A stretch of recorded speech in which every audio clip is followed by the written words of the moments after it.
Jesus has told us, if you have ears, then hear.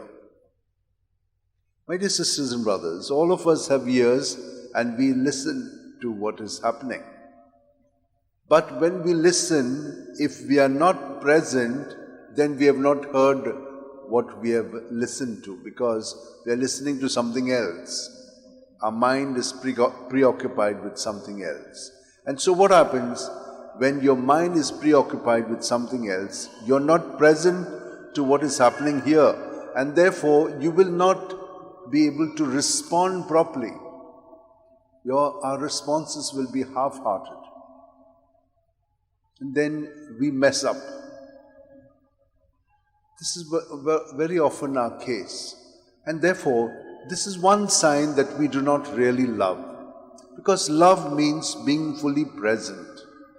And fully present is possible if you are first and foremost present to Jesus who dwells in us.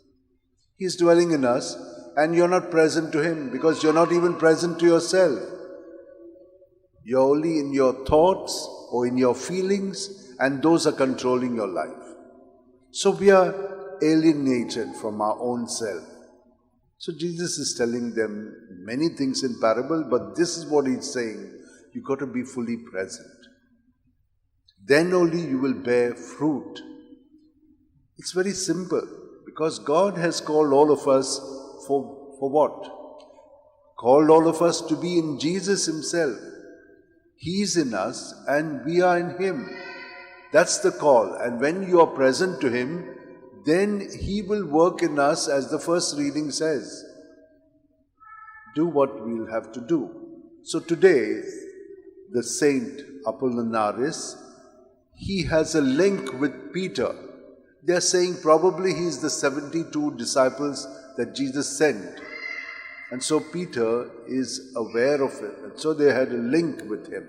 He was actually from Turkey, Asia Minor, as it was called before.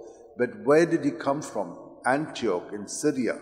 And so he was sent where? To Italy, in a place called Ravenna.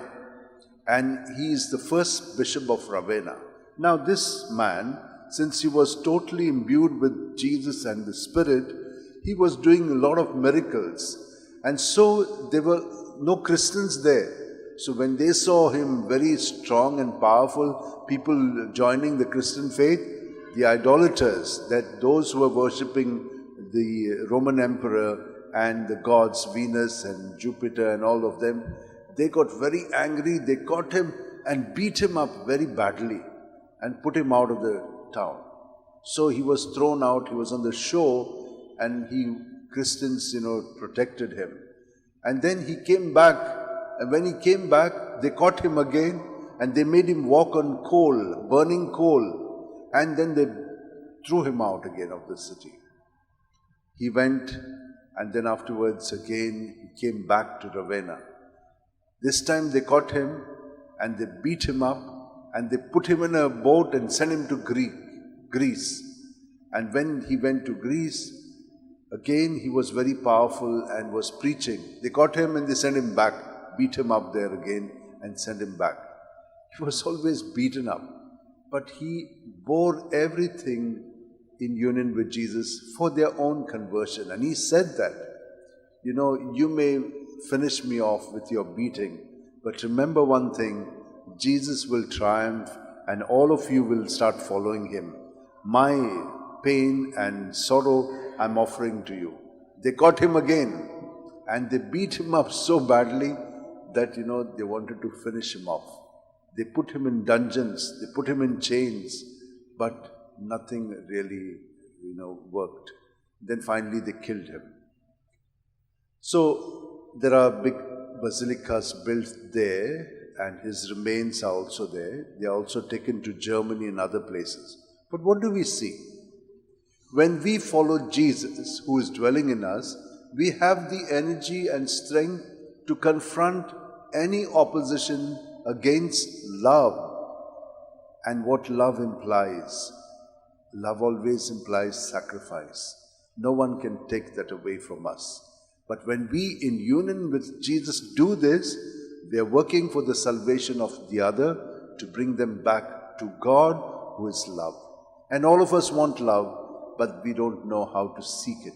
So let us now, at this moment, ask the Lord to give us the Spirit so that what we have heard may become a conviction in us. Hold your hands, close your eyes, keep your back straight, and be present to your breath. Every moment from the beginning of time, Jesus, we heard God breathe into the man, into his nostrils, the breath of life. And God continues to do this for every one of us, his children. He is so intimately present to us. Just experience the breath and you'll experience God. And it will change the whole way we are. Everything will be different. We are too self-centered, but when we are Jesus-centered like this, you will see that life means much more.